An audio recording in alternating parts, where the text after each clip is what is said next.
man, Aljamain Sterling playing that race card, dog. He's all, oh man, I got the ace of spades, I got the 3 of diamonds, I got the race card. How you like them apples, dog? You know what I saw work? I saw Israel Adesanya play that race card on you-know-who, Dricus Duplessis, and that worked. I'm trying to sell some pay-per-views, dog. Give me that race card. Someone give me the race card. Give me the race card. See it? You think I won't play it? I just played it. You thought I wouldn't, and I did. So we're going to talk about his race card play. We're going to talk about O'Malley's comments about that. We're going to say, we're going to go through all Aljamain's comments because he had some very choice things to say, and we'll talk a little bit about the fight too. You know, I'm going to give you my official fight prediction in this fight, or in this video also. And then we're going to talk about Sean O'Malley going to war with MMA managers. I'll tell you exactly what's going on with that situation, his specific situation, in fact. And then I'll tell you where he's right, where he's wrong, and yeah, we'll go from there. That's what we're going to do.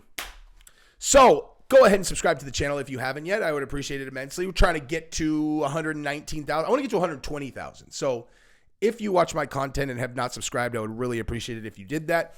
Also, I have a viewer of the channel who was like someone that I know because they were coming to one of the events with us.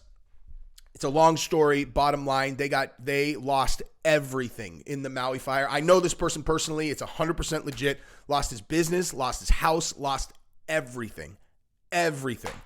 He asked me to put the GoFundMe in my description, and it's going to be in every single description going forward. If you want to give to the Maui kind of rebuild effort, then click that, click the link in the description and help. I mean, I saw the pictures. There's nothing left, dude. Like there's nothing left. Nothing. Everything is burned to the ground. So if you want to help, yeah, go ahead and do that. Also, on our stuff, if you have never tried the supplements that Gabrielle and I sell, the link is in the description. It's the Nootropic coffee. We do in the Nootropic coffee now. If you thought the other stuff was good, the watermelon stuff was good, this is even better. It's smooth. It's the bomb. It is the cleanest upper I have ever used that is legal. Period. Point blank. Period. It's only legal in the United States, though. If you're outside the United States, unfortunately, they have ingredients that are not legal. But in the United States, the nootropics are all legal. Try the Nootropic coffee. It is in the description. You get a really good deal if you subscribe to it, and you will absolutely love it. I will guarantee you. I will absolutely guarantee you it's the cleanest up that you have ever tried in your entire life that you got without a prescription and simultaneously legal in the United States. It is what it is, dude. It is the best. Tell you what else is the best. My members only section. I might give you a little preview of that later, but nonetheless, let's get started, dude. So, Aljamain Sterling promises to make Sean O'Malley pay for his Dana White privilege at UFC 292. Interesting. Let's see what he has to say about that. You want to know what I've never heard anyone say? I've never heard anyone say that, I don't know, Israel Adesanya has Dana White privilege. I've never heard anyone say Anderson Silva has Dana White privilege. Never heard Kamaru Usman has Dana White privilege. It seems to only be something someone says about Conor McGregor, Sean O'Malley, Michael Chandler. I can't really put my finger on what those guys have in common, but it is certainly, I don't know, something. Oh, right. It's the white part. But nonetheless, let's go through what he actually said. And if you think that, whatever. Listen, bottom line, this is smart business. He's doing a good job. Aljamain Sterling has done a good thing here, okay? I would say the more he leans into this, the better off he'll be in terms of pay-per-views. Now, if you just think like, hey, listen, dude, it's O'Malley. He's already going to sell 1 billion pay-per-views. I mean, maybe. But you can only do more by dropping the race card and pushing that button. I hate the race card. I hate it more than anything. But bottom line is, this is a fight business, dude. This is a zero-sum game. This is the one place where I'm like, I don't care. Do whatever you do. Do whatever you're going to do to sell pay-per-views. Now, let's see what he actually said, and then we're going to talk about it a little bit more. And we're going to talk about the fight. He said, I want to smash this guy's face. I'm going to read this. I'm going to read this article, but I'm going to do it in Aljamain's voice. I want to smash this guy's face. I want to smash this ugly mole rat. This what? Ugly mole rat. The naked mole rat that he is. That doesn't sound anything like him at all. When I take this man down, that naked mole rat is getting smashed. Smashed. See, like when I hear people read articles, I'm always like, boring. So I'm going to not do it boring. I want him to pay for everything that he said. All the trash talk, everything. All of his Dana White privilege. I didn't have none of that. And I can't wait to take it out on him. Notice he's not saying he wants to take it from him because I think he thinks he can't have it because he's not white. You know? Could be a play on words. I don't know. I've just never heard anyone say that. Like, you know, I've never heard anyone say Dana White privilege about anyone who's not white. I'm just saying. And I'm saying you should lean into that more, Aljamain. Like, you should be very clear about what you mean. And then they asked him if he had been forced into taking the fight. And there's some very interesting information in this little section right here. Very interesting. He says, I don't like using the word forced, but it was decided before I had an opportunity to discuss my health and things like that. After I had an opportunity to talk to Hunter and clear the air with everything, they did some good things behind the scenes, which made it more comfortable for me to oblige. Okay, so if you guys recall, they loosely kind of agreed, and then Aljamain came out and he was like, I don't know, maybe I'll do the fight if I'm healthy. And Dana's like, what the hell is he doing? Why would he do that? Now, I personally said, I kind of agree with Dana, like, don't, you know, I mean, I do and I don't. I don't know. I mean, once there's a date set, like whatever, but you know what? I actually, as I'm thinking about this, I'm thinking while I'm talking, I actually don't agree with Dana because what Aljamain actually did was we did some things behind the scenes, which made it more comfortable for me to oblige. God, I wonder what those things are, you know? It's like, I'm not really sure if I can make the date. You know, I don't really feel very good. I know you guys really want to give Sean O'Malley his title shot, but I guess you're going to need me to do that, right? You need me to be a part of that. And so, I don't know, my neck, ooey, ouchie, wah. My neck really hurts. And they're all, we'll give you an extra $500,000. He's all, and I'm healed. My neck feels much better now. Thank you. Thank you for obliging, you know, or making it easier for me to oblige. You know, my neck still hurts. Youchy. And so he said, when I look at all the positives, it's my second main event. It's against a very big time name who's got a lot of Instagram followers that are kids who play Fortnite all day long. So it's a good opportunity for me to showcase my skill set to these younger crowds and take all his little fans. That's what it's really all about. It's a great opportunity. Now, do I think that Aljamain is going to be able to take Sean O'Malley's fans? I don't know. You know, I don't know. O'Malley's, you know, he's got really loyal fans, and I don't think they necessarily have a lot of crossover. They could if, you know, but I don't know. But he's definitely going to get a lot of pay-per-view buys, and he definitely gets paid for the pay-per-view buys, and that's going to be great for him. He said, my prediction, second round KO. What are you talking about? He said, my prediction is a second round TKO, but if he gives me his neck, he's got that long, daddy long neck out there. So if he leaves that out, I'm going to strangle his ass. I'm going to strangle his ass. You know what that makes me think about? Have you guys ever seen Ali Wong's stand-up? It's so funny, dude. Because she's all, when I met him, I just looked and I was like, I'm going to get pregnant and trap his ass. Anyway, that's neither here nor there. But just really quick, discussing the fight itself. I have talked about this extensively. I am a YouTube content creator. And so as such, there is no possible way that I cannot be rooting for Sean O'Malley, period. But here's the thing. I've been on the O'Malley train forever. I have always been on, well, let's qualify always. Ever since O'Malley's fight where he broke his foot before he had the 2-year suspension. I watched that fight. I was like, that's my dude right there. Give me that guy. Give me that O'Malley. Get me on the O'Malley train. So I've been on it this entire time during his entire run. Okay? So when I tell you I am still on the O'Malley train, this is nothing against Aljo. It just is what it is. So I will absolutely be rooting for Sean O'Malley. Now, what do I think is going to happen in the fight? That is a different story, okay? Because stylistically, this is the worst possible matchup for O'Malley. It just is, dude. This is the worst matchup he could possibly have. Because Aljamain is, well, where do we start? Let's start with the style on the feet, okay? Because that's obviously where everybody thinks that Sean O'Malley has a huge advantage, and he does have an advantage, but how big of an advantage is the question. O'Malley has tremendous technique. He's got one of those styles where he's got a, I think he's probably got, I don't know for 100% sure, but I'm pretty sure he has a Taekwondo base because he has such incredible kicks, spinning kicks that generally come from someone who started in Taekwondo or maybe took Taekwondo later, right? It's such a dangerous skill set to have that and then build your entire like striking on top of a Taekwondo base, because my God, man, there's just no replacement for that. You can learn to box, you can learn handwork, you can learn these like round kicks all over the place, but like Taekwondo is anyway. So he has beautiful striking. That said, he is a surgeon. Okay, at least thus far, O'Malley's a surgeon, and so he's looking for small breaks in action for him to counter. He's looking for patterns. He's looking for opportunities that present themselves through rhythm and etc. And Aljamain's entire striking methodology is about not giving up any patterns, not having any patterns, being completely unpredictable and being herky-jerky with no rhythm. So that, in my opinion, makes him a very tough, puzzle to solve on the feet for O'Malley.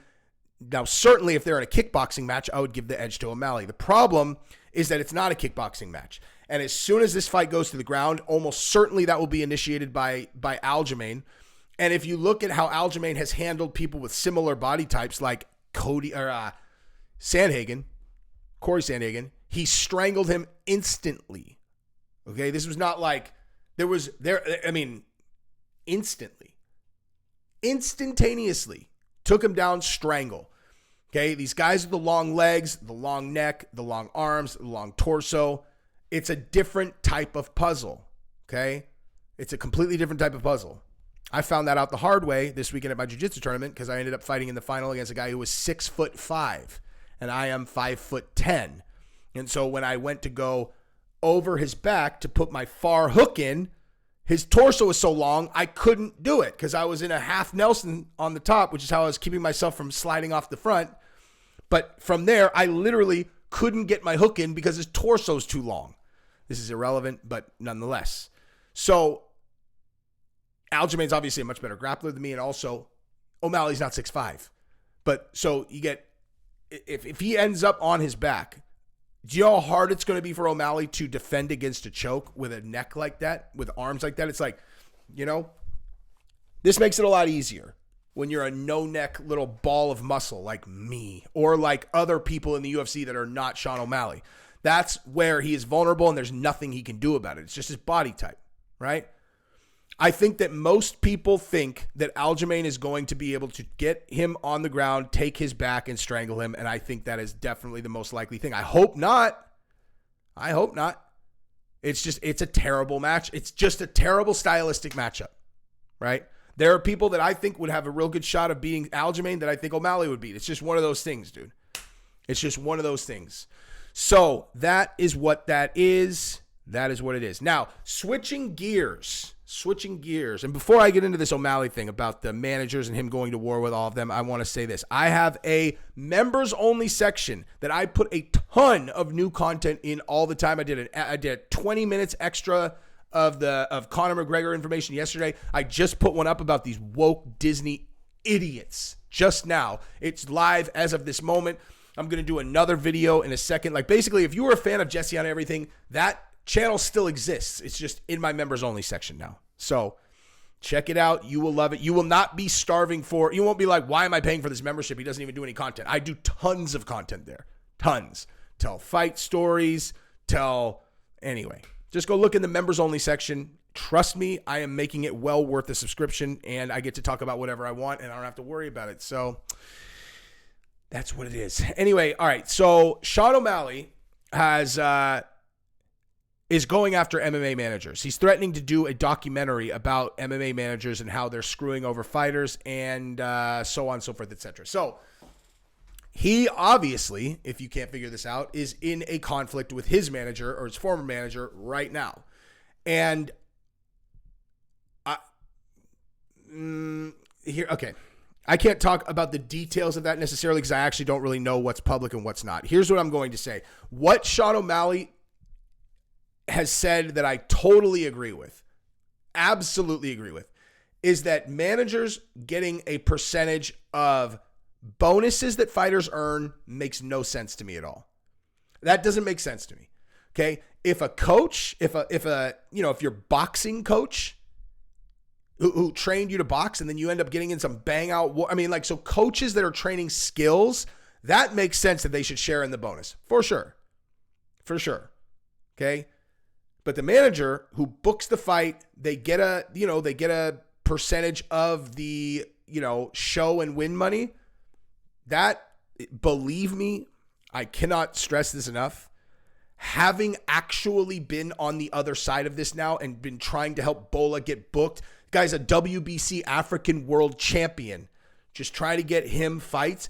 It's way more complicated and challenging than you think. I can just tell you that right now. Now, UFC, they get people into they have slots they need to fill, probably a lot easier than, boxing. But dude, trust me, the managers are doing work, man. Bottom line, they are doing work. And people think that they're just sitting there not doing anything and money just comes to them, or that these contracts get negotiated and the fighters are going to get just as much money without, any kind of negotiation. This is just not reality. So the managers do a valuable job, and then they go get them sponsors. In my opinion, there are probably a lot more sponsorships out there than some, fighters are getting. But nonetheless, a manager bringing something to a fighter and then getting a percentage of the things that they bring to the fighter or the contract that they negotiate, that is totally reasonable and fair. A fight bonus makes no sense to me at all. Why should a manager get a piece of that? That's not even in their contract. That's something they earned totally independent of the manager.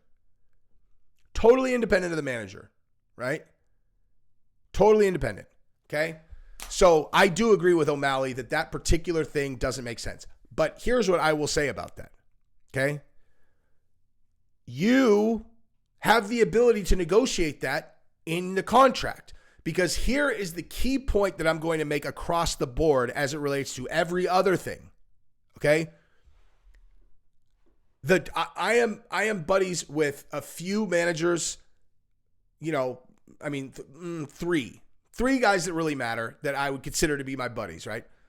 I know about the structure of the contracts for two of them. And in both cases, people can walk away anytime they want. There's nothing, they're not locked in. If they don't want to be managed by the manager anymore, they can just be like, look, man, I'm going to do this on my own now.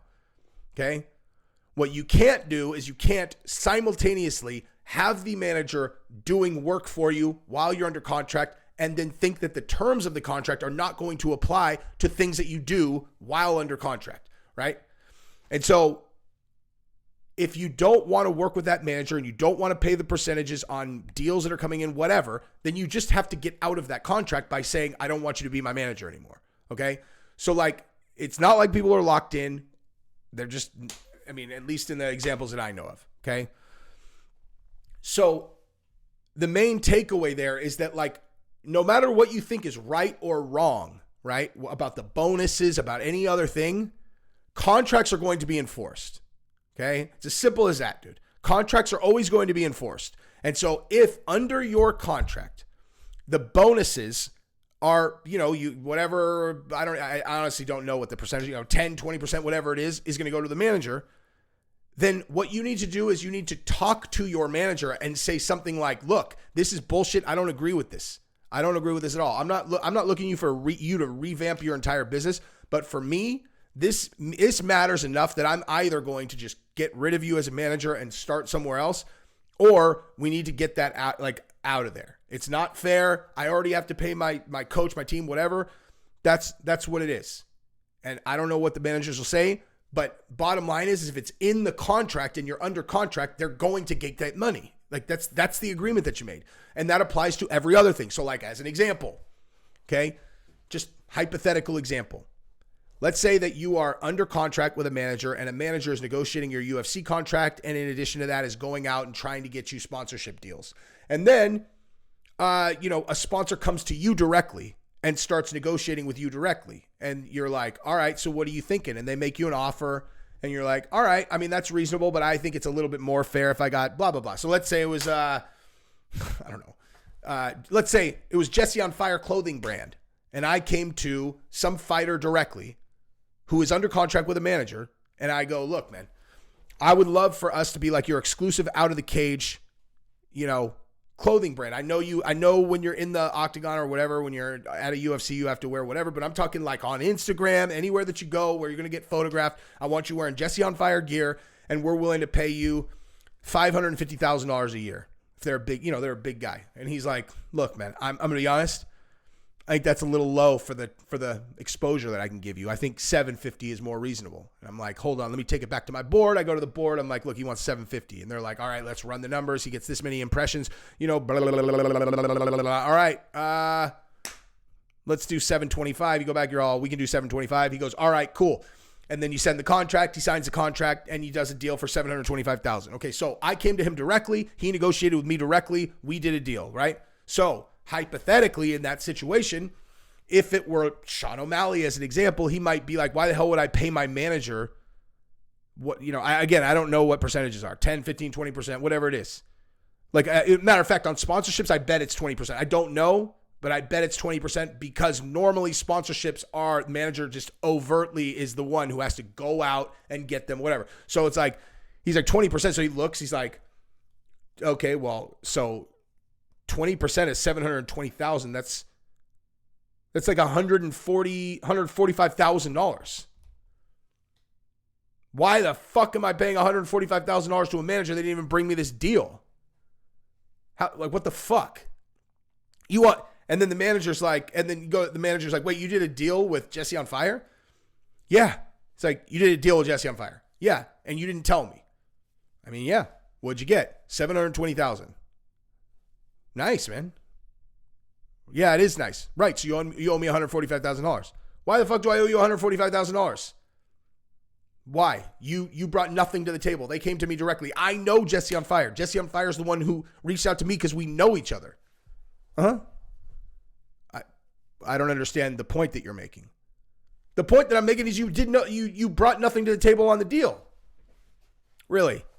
Yeah. Really? Yes. Well, I mean, I would respond by saying that I helped you build your brand to the point that it's at right now by doing X, Y, Z, whatever. But candidly, none of that's relevant because in the contract that you signed, it says that 20% of all sponsorship deals is going to come to the management company. But what the fuck? You didn't even do anything for this one. I'm sorry, that's not what it says in your contract, though. Your contract says you owe 20% to your managers. Okay, but I negotiated this one. Do you see what I'm saying? Go around in circles. It's like, it's in the contract. That's the contract you signed.